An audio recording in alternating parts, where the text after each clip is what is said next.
अस्सलाम वालेकुम। मुझे उम्मीद है कि आप सब दोस्त खैरियत से होंगे और मेरी बहुत सारी दुआएं आप सब के लिए।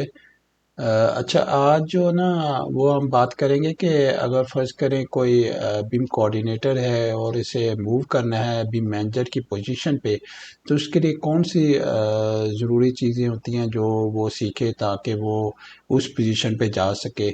तो इसके लिए मैंने एक ट्रेनिंग प्रिपेयर की है और वो मैं चीज़ें सारी आपके सामने रखूँगा ताकि आपको जो है पता लग सके कि किस तरह से जो है एक पोजीशन से दूसरी पोजीशन की तरफ किस तरह से मूव किया जाता है। और जब बात होती है बीम कोऑर्डिनेटर की, तो बीम कोऑर्डिनेटर मैनेजर कैसे बन सकता है। ठीक है, तो सबसे पहली चीज़ है एडवांस बीम सॉफ्ट स्किल। उसके अंदर ना एडवांस बीम सॉफ्ट स्किल्स आने चाहिए। सॉफ्ट स्किल कौन कौन से होते हैं? Develop expertise in industry standards, यानी इंडस्ट्री को जो स्टैंडर्ड्स होते हैं ना, उसके मतलब उसको जानना चाहिए, उसके मतलब उसको पता होना चाहिए। जितने भी स्टैंडर्ड्स हैं इंडस्ट्री के बीम प्लेटफॉर्म पे, वो सब के मतलब उसे पता होना चाहिए। जैसे ऑटोडेस्क रेविट है, ग्राफी आर्चिकैड है या नेविस वर्क है, इनके बारे में भी उसे जो है पता होना। टूल्स भी आते हैं और स्टैंडर्ड्स भी आपके जो है वो भी आते हों। फिर उसके बाद डाटा मैनेजमेंट और एनालिसिस है। डाटा मैनेजमेंट और एनालिसिस है, उसका उनके पता हो। ठीक है, कि कैसे मैनेज किए जाएंगे डाटा, कैसे मैनेज किया जाएगा, एनालाइज कैसे किया जाएगा। अगर लार्ज डाटा आ जाता है, लार्ज डाटा सेट्स आ जाते हैं, तो उसको कैसे मैनेज किया जाएगा। ठीक है, फिर भी इसको विजुअलाइज किस तरह से किया जाएगा, फिर रिपोर्ट बैक किस तरह से उसे किया जाएगा। तो ये सारी चीज़ें बहुत ज़रूरी हैं उसके लिए। और प्लस इसके से ना प्रोग्रामिंग स्किल्स भी होने चाहिए। ठीक है, जिसमें उसको पता हो कि जैसे पैथन है, पैथन उसे आती हो, सी जो है शार्प आती हो, या जावा आती हो, या सी प्लस प्लस आती हो, या सी वीबी डॉट नेट आती हो। ठीक है, इस तरह के उसे अगर प्रोग्रामिंग का भी पता हो तो वो ज़्यादा उसके लिए बहुत ज़्यादा एडवांटेज हो सकती है बीम कोऑर्डिनेटर से बीम मैनेजर की तरफ मूव करने के लिए।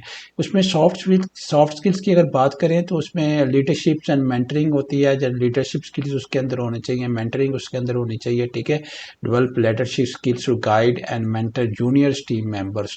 जूनियर टीम मेंबर्स की अगर कोई प्रॉब्लम है, कोई इश्यूज हैं और उनको कैसे साथ लेके चलना है वो उसका पता हो। ठीक है, और उसको जो है जो आपके सबॉर्डिनेट्स हैं जो आपके साथ काम कर रहे हैं उनके साथ किस तरह से डील करना है उसका उसको पता हो।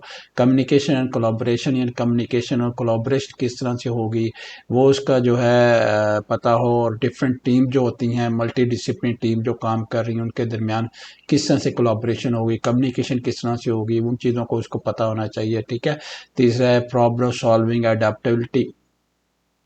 अडाप्टेबिलिटी, ठीक है, उसके बाद जो है प्रॉब्लम सॉल्विंग का उसे पता होना चाहिए। ठीक है, प्रॉब्लम सॉल्व किस तरह से करेंगे उसका पता होना चाहिए। Improve your problem solving skills and adaptability to navigate complex project requirements. ठीक है, तो उसको जो बड़े बड़े प्रोजेक्ट्स होती हैं उसके अंदर जो है किस तरह से प्रॉब्लम अगर आ रही है उसको कैसे हैंडल किया जाए, किस तरह से उनको सॉल्व किया जाए, ट्रबल शूटिंग किस तरह से होगी।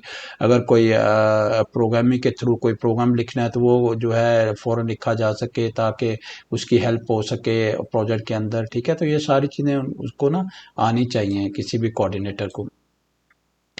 और उसमें जब तक जहाँ तक जिक्र है क्वालिफिकेशन एंड सर्टिफिकेट्स का, तो बीम सर्टिफिकेशन उसके पास होनी चाहिए। लाइक ऑटोडेस्क सर्टिफाइड प्रोफेशनल्स हैं, उसके कोर्सेज सारे उसको कंप्लीट करने चाहिए। और जो है उसके सर्टिफिकेशन उसके पास होनी चाहिए। और building smart international certificate to demonstrate expertise, और यहाँ बिल्डिंग स्मार्ट की तरफ से जो इंटरनेशनल सर्टिफिकेशन होती है वो उसके पास होनी चाहिए। ठीक है, दूसरा है project management certification. Project manage कैसे किया जाएगा उसकी भी सर्टिफिकेशन उसके बाद होनी चाहिए। कंसिडर सर्टिफिकेशन लाइक पीएमपी, ठीक है, प्रिंस टू या agile to ensure enhance project management skills. ठीक है, तो ये जो प्रोजेक्ट मैनेजमेंट के जो सर्टिफिकेशन होती हैं, ठीक है, पीएमपी या प्रिंस, इसका भी उसको ना पता होना चाहिए। 3 नंबर है कंटिन्यूइंग एजुकेशन। और फिर वो अपनी जो एजुकेशन है जिस तरह से, क्योंकि ये जितनी भी इंडस्ट्री है ये अपने ना इब्तदाई मराहल में से गुजर रही है। ठीक है, तो जैसे ये इब्तदाई मराहल से गुजर रही है तो इसके अंदर बहुत सारी चीज़ें जो है रोड नई चीज़ें आ रही होंगी, नई चीज़ें ऐड हो रही होंगी। ठीक है, तो उसका सारा जो है ना उसको पता होना चाहिए, उसका इल्म होना चाहिए। उसके बाद जो है एक्सपीरियंस एंड पोर्टफोलियो, ठीक है। जब आप अप्लाई करते हैं तो प्रोजेक्ट एक्सपीरियंस आपका वहाँ पे आपने वो मेंशन करना है, gained experience working on complex projects, आपने कौन कौन से प्रोजेक्ट पे काम किया है, ठीक है। लार्ज स्केल बिल्डिंग कौन कौन सी, वो उस पर कौन सा काम था, इंफ्रास्ट्रक्चर का काम किया था या इंडस्ट्रियल प्रोजेक्ट किए थे या आपने बिल्डिंग के प्रोजेक्ट किए थे, वो किस तरह के प्रोजेक्ट थे, क्या प्रोजेक्ट थे। बिम इम्प्लीमेंटेशन, ठीक है, बिम को फिर इम्प्लीमेंटेशन किस तरह से किया जाएगा उसके बारे में आपको पता हो, ठीक है। डेवलपमेंट इम्प्लीमेंट बिम एग्जीक्यूशन प्लान्स आपको आते हैं, प्रोटोकॉल्स आपके आते हैं और स्टैंडर्ड्स के बारे में आपको पता हो, ठीक है। तीसरा portfolio development, create a portfolio showing your BIM projects including model data sets and workflow. फिर आपको जो है मॉडल्स के मतलब कोई इन्फॉर्मेशन होनी चाहिए, डाटा सेट्स के मतलब इन्फॉर्मेशन होनी चाहिए, वर्क फ्लो जो है आपको पता होना चाहिए, क्या वर्क फ्लो होगा, किस तरह से वर्क फ्लो को फॉलो किया जाएगा, ठीक है। उसके बाद जो है आपको नेटवर्किंग में भी इन्वॉल्व होना चाहिए, नेटवर्क एंड प्रोफेशनल डेवलपमेंट, ठीक है। इंडस्ट्री इवेंट्स अटेंड, कॉन्फ्रेंसेज आपको देखनी चाहिए, ट्रेड शोज, ठीक है, and workshop to network with peers and stay updated on industry trend. यानी जो आपकी नेटवर्क के अंदर जितने भी प्रोफेशनल्स हैं, जो भी सेमिनार्स हो रहे हैं, जो भी ट्रेनिंग्स हो रही हैं, उसके अंदर आपको जाना चाहिए, उसके अंदर आपको अपने आप को इन्वॉल्व करना चाहिए, वहाँ से आपको सीखना चाहिए। Professional association, join professional association like building smart, Autodesk user group और BAM forums to connect with industry professionals, ठीक है। तो ये सारी चीज़ें आपके लिए ना बहुत ज़रूरी हैं अगर आप ना बीम कोऑर्डिनेटर से बीम मैनेजर बनना चाहते हैं, ठीक है। मेंटरशिप, सीख guidance from experience beam manager, और बीम मैनेजर जो आपके दोस्त भी होने चाहिए ताकि उनसे आप गाइडलाइन भी जो है वक्तन फ़क्तन लेते रहें और पता लगता है आपको क्या करना है, किस तरह से करना है, ठीक है। तो ये जो है ये भी बहुत ज़्यादा चीज़ें ज़रूरी है। अच्छा, उसके बाद जो है आगे आगे चले जाएं तो आगे जो है हमारे पास जो है उसमें मैं थोड़ी सी चीज़ें अपने पास से भी ऐड कर देता हूं, ठीक है। जिसमें बहुत ज़्यादा ज़रूरी ये होता है कि जब बीम कोऑर्डिनेटर होता है तो बीम कोऑर्डिनेटर क्लैश डिटेक्शन जो होती है, कोऑर्डिनेशन जो आपकी होती है, उस पर भी बहुत सारा काम किया होना चाहिए, ठीक है। और आपको किस तरह से क्लैश डिटेक्शन रिमूव होगी, किस तरह से क्लैशेज को रिमूव करेंगे, उसका सारा आपको जो है इल्म होना चाहिए, पता होना चाहिए, ठीक है।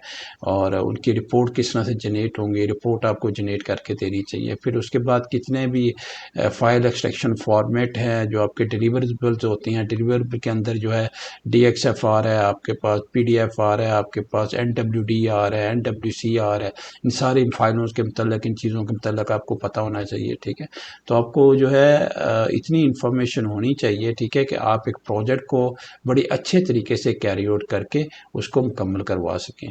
तो अपना ख्याल रखिएगा। ये थी एक ट्रांजिशन मराहल था जो बीम कोऑर्डिनेटर से बीम मैनेजर की तरफ था। तो मैं चाह रहा था कि इसके मतलब भी आपके साथ बात करूं ताकि आपको इनके बारे में आपको पता चले। तो अपना ख्याल रखिएगा। ओके, अल्लाह हाफिज़, अस्सलाम वालेकुम वरहमतुल्लाहि वबरकातुहू।